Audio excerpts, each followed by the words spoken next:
Baik, sebelumnya Assalamualaikum warahmatullahi wabarakatuh.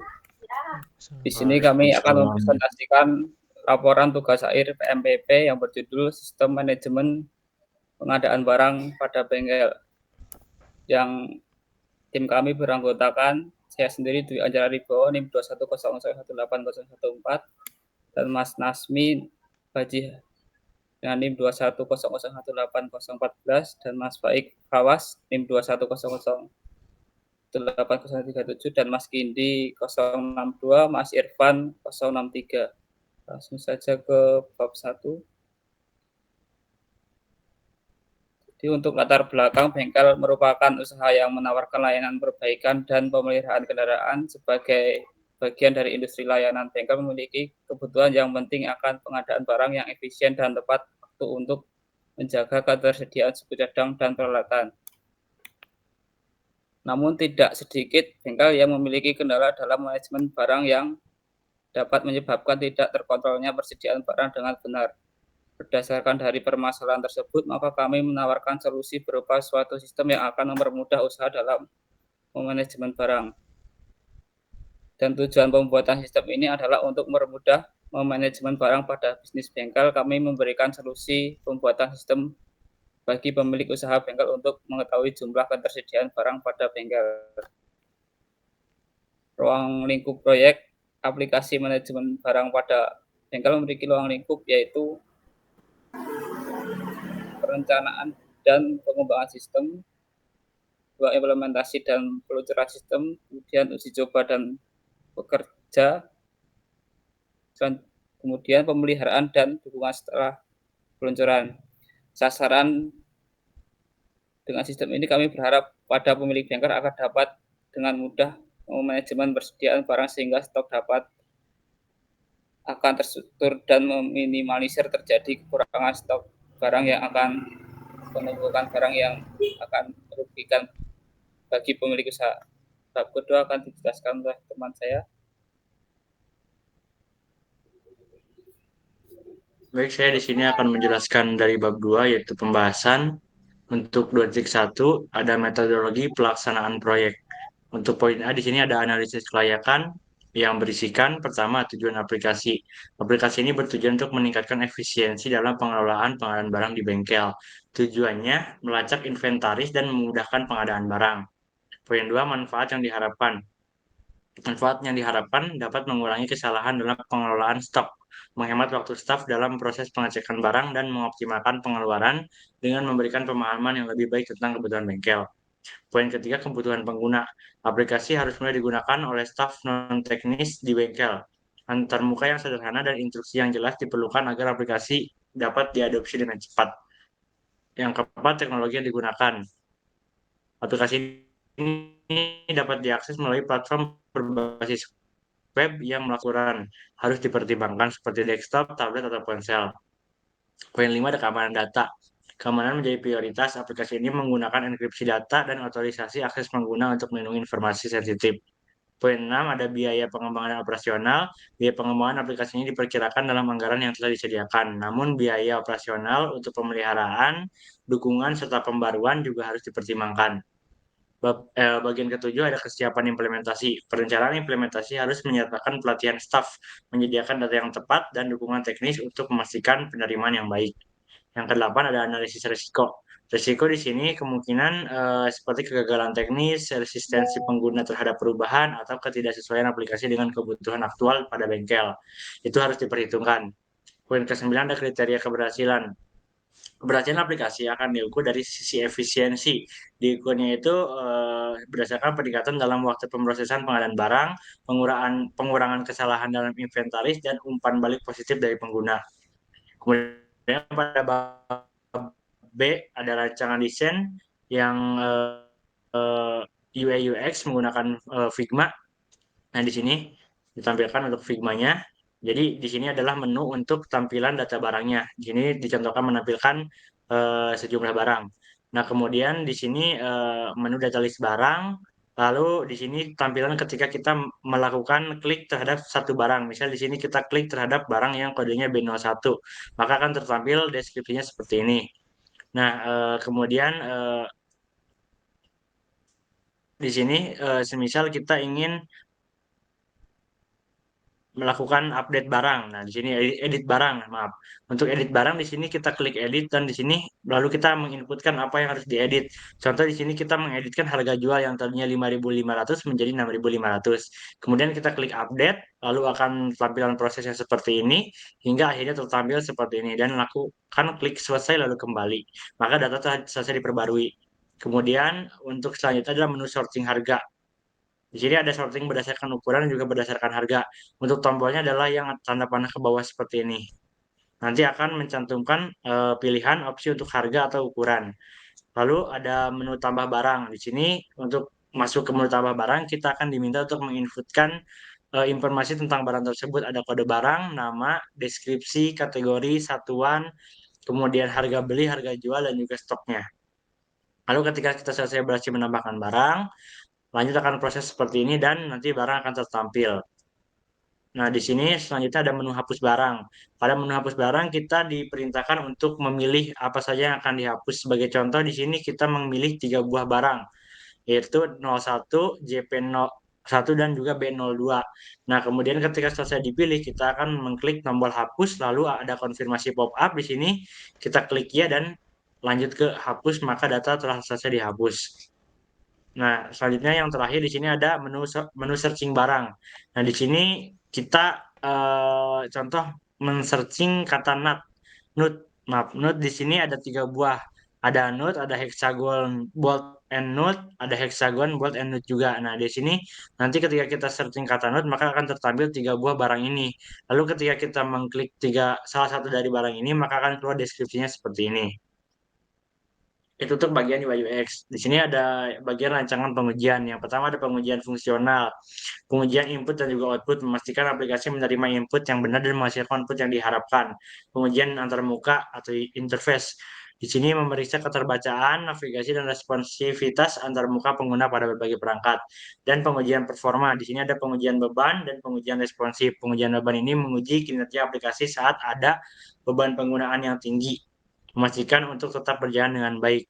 Lalu pengujian responsif mengukur waktu respon aplikasi terhadap permintaan, berapa detik dan berapa lama.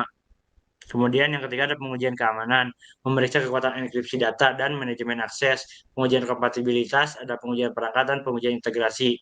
Pengujian kinerja pengguna, ada uji penggunaan beta, pengujian usability. Untuk yang keenam terakhir pengujian pemulihan dan kesalahan.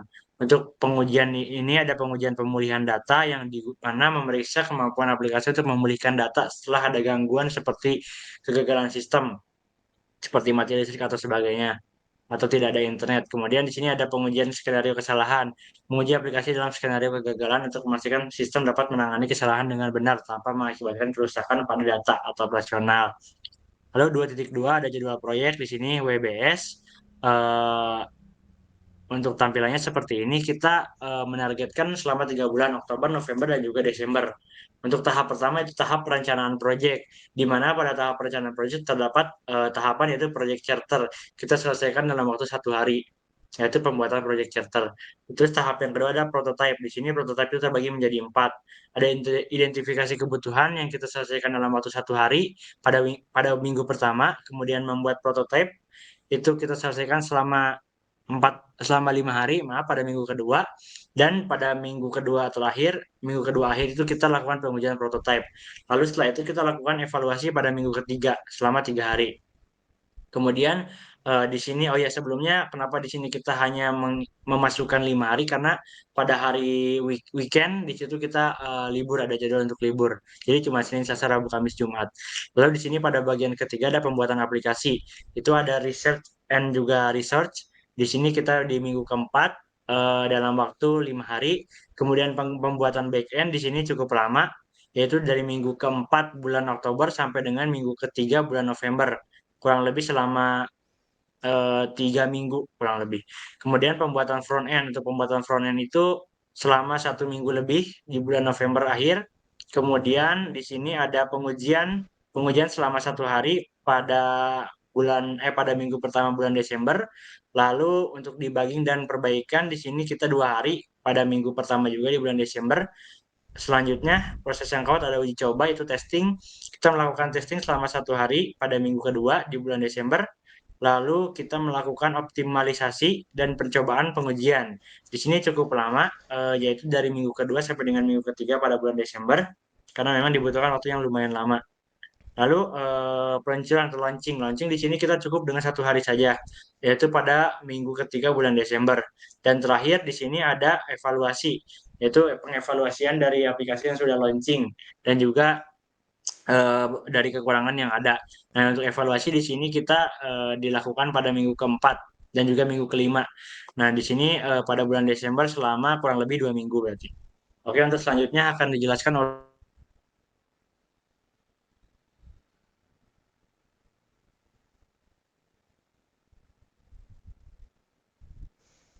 Baik, untuk selanjutnya saya akan membacakan alokasi sumber daya, yaitu perencanaan. Yang pertama perencanaan, itu seluruh anggota, karena seluruh anggota diwajibkan untuk memberikan ide konsep dari suatu sistem. Terus pembuatan prototipe, ada Faik Fawas dan Nasmi Wajak yang karena berpengalaman dalam pembuatan prototipe. Terus ketika ada pembuatan aplikasi, itu ada Mas Dwi Anjar Ariwibowo, Mas Hindi, dan saya sendiri karena berpengalaman dalam pembuatan aplikasi. Terus untuk selanjutnya ada uji coba, yaitu seluruh anggota, karena seluruh anggota berkontribusi dalam pengujian aplikasi. Dan untuk selanjutnya optimasi, itu seluruh anggota, karena seluruh anggota berkontribusi dalam peningkatan aplikasi. Untuk peluncuran itu ada Mas Hindi Zarifani, dan untuk evaluasi itu ada seluruh anggota. Terus untuk biaya yang diperlukan itu ada pembagian kerja, itu ada pengembangan aplikasi yang harganya 7 juta. Terus kedua ada infrastruktur dan teknologi harganya 2 juta. Terus pengujian dan kualitas itu 3 juta. Peluncuran dan pelatihan itu 2 juta. Kontingensi itu atau biaya tidak terduga itu 4 juta 20 ribu. Yang dimana jika dijumlahkan semua hal tersebut ada berjumlah 18 juta 20 ribu. Dan termasuk PPN 11% itu 1 juta 980 ribu dan ditolakkan lagi menjadi 20 juta. Baik, untuk selanjutnya akan dijelaskan Mas Cindy. Cek. Baik, terima kasih. Saya akan menjelaskan tentang bab 3 MOU yang berisi tentang surat perjanjian kerjasama antara Jaya Solution dengan Bengkel Putra Andalan Mandiri.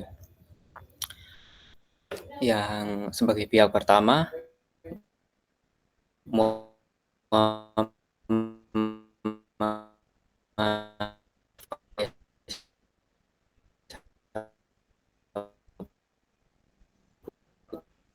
bersama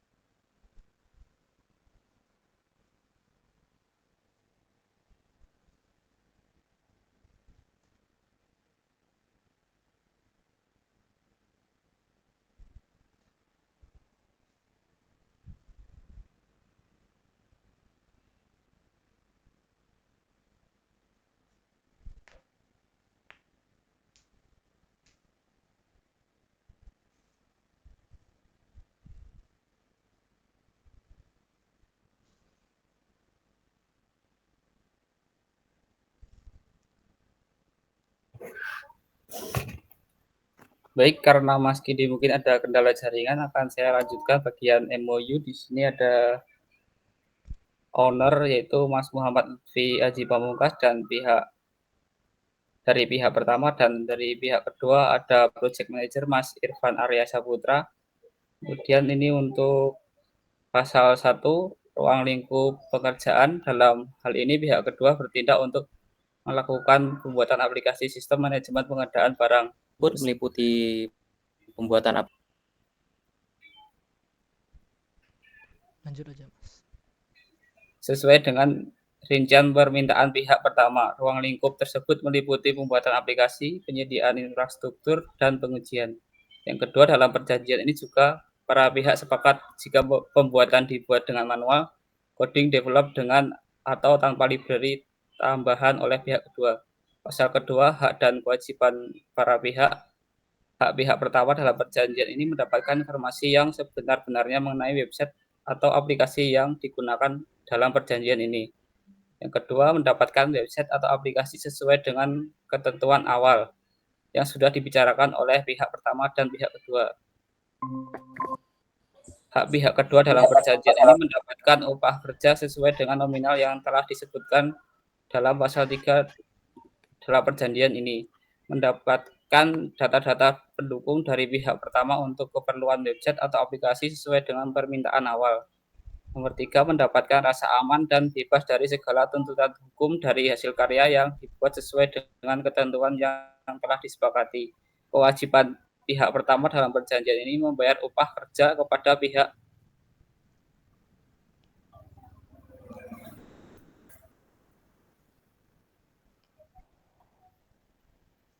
Saya ulangi, kewajiban pihak pertama dalam perjanjian ini adalah membayar upah kerja kepada pihak kedua dengan nominal yang telah disebutkan pada pasal 3 perjanjian ini. Nomor 2, menyerahkan data-data yang diperlukan untuk isi konten website kepada pihak kedua. Kewajiban pihak kedua ini wajib menyelesaikan pekerjaan sesuai dengan rincian permintaan pihak pertama serta dalam jangka waktu yang telah ditentukan pada pasal 3 perjanjian ini. Pasal 3, biaya dan pembayaran. Biaya untuk pekerjaan website atau aplikasi tersebut adalah sebagai berikut seperti PPT dan dapat dibayarkan secara transfer melalui rekening BNI Mas Irfan Arya dengan nomor rekening berikut. Kemudian pasal 4, ketentuan awal yang telah disepakati oleh kedua pihak untuk permulaan kerjasama. Pihak kedua akan membuat sistem manajemen pengadaan barang untuk pihak pertama.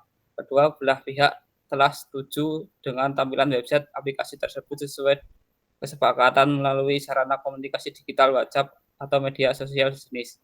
Ketiga, pembayaran awal oleh pihak pertama adalah sebesar 10 juta atau 50% dari total, yang merupakan tanda jadi dan kesepakatan pengembangan aplikasi atau website tersebut. Pasal 5, garansi pembatalan oleh pihak pertama yang dilakukan setelah perjanjian, maka akan dikenakan biaya pembatalan sebesar 25%.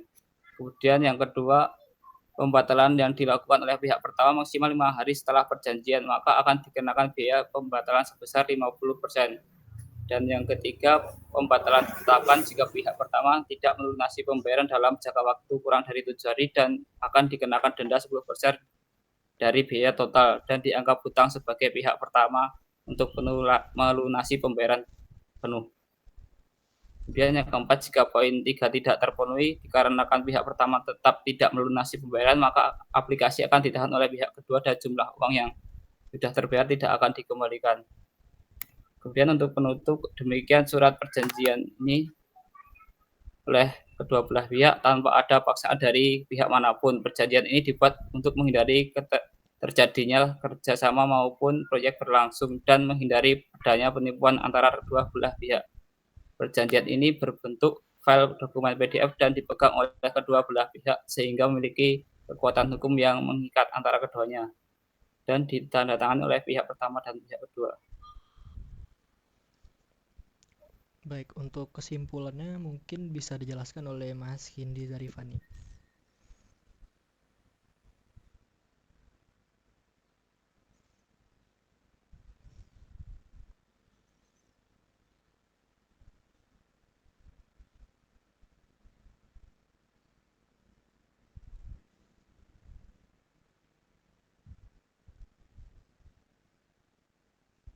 Ya udah. Baik, untuk karena Mas Hindi terdapat trouble kendala, di sini saya akan menjelaskan kesimpulan. Nah, untuk kesimpulannya, studi ini mengevaluasi aplikasi manajemen pengadaan barang yang dirancang untuk meningkatkan efisiensi proses pengadaan di bengkel. Melalui analisis menyeluruh terhadap tujuan, ruang lingkup, sasaran, dan berbagai aspek teknis, beberapa temuan penting yang dapat disimpulkan adalah: 1. Pentingnya aplikasi manajemen pengadaan. Aplikasi ini memainkan peran krusial dalam memperbaiki proses pengadaan barang di bengkel. Pelacakan inventaris merupakan kebutuhan yang teridentifikasi dengan jelas. 2. Manfaat yang diharapkan. Aplikasi ini diharapkan memberikan manfaat signifikan dalam hal pengurangan kesalahan, penghematan waktu, dan optimasi pengeluaran. Dengan memberikan pemahaman yang lebih baik tentang kebutuhan, aplikasi ini diharapkan dapat meningkatkan efisiensi operasional. 3. Kesiapan penggunaan dan teknologi. Kesiapan penggunaan adalah faktor penting. Antarmuka yang sederhana dan dukungan pelatihan diperlukan agar aplikasi dapat diadopsi dengan cepat oleh staf non-teknis, kompatibilitas dengan berbagai perangkat juga menjadi pertimbangan penting. 4. Keamanan dan kinerja aplikasi. Keamanan data menjadi prioritas utama. Enkripsi data diperlukan untuk melindungi informasi sensitif. Kinerja aplikasi dalam berbagai skenario penggunaan juga harus diperhatikan. Terus 5.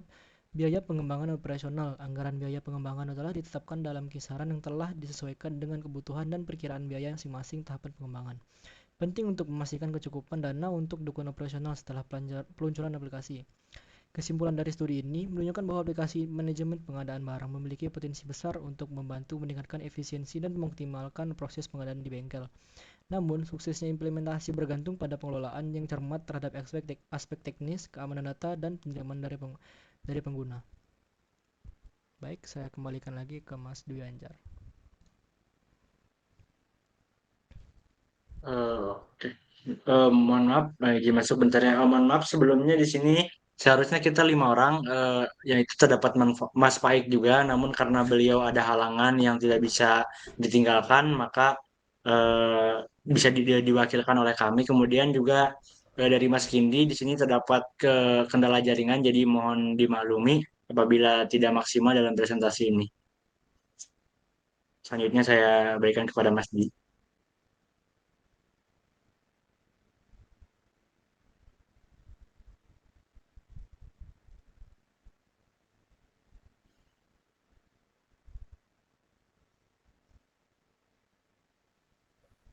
Balik, itu sedikit tambahan dari Mas Asmi ya. Dan dapat kita akhiri presentasi dari kelompok kami. Bila ada salah kata atau perbuatan, mohon maaf. Assalamualaikum warahmatullahi wabarakatuh. Waalaikumsalam warahmatullahi wabarakatuh. Waalaikumsalam warahmatullahi wabarakatuh.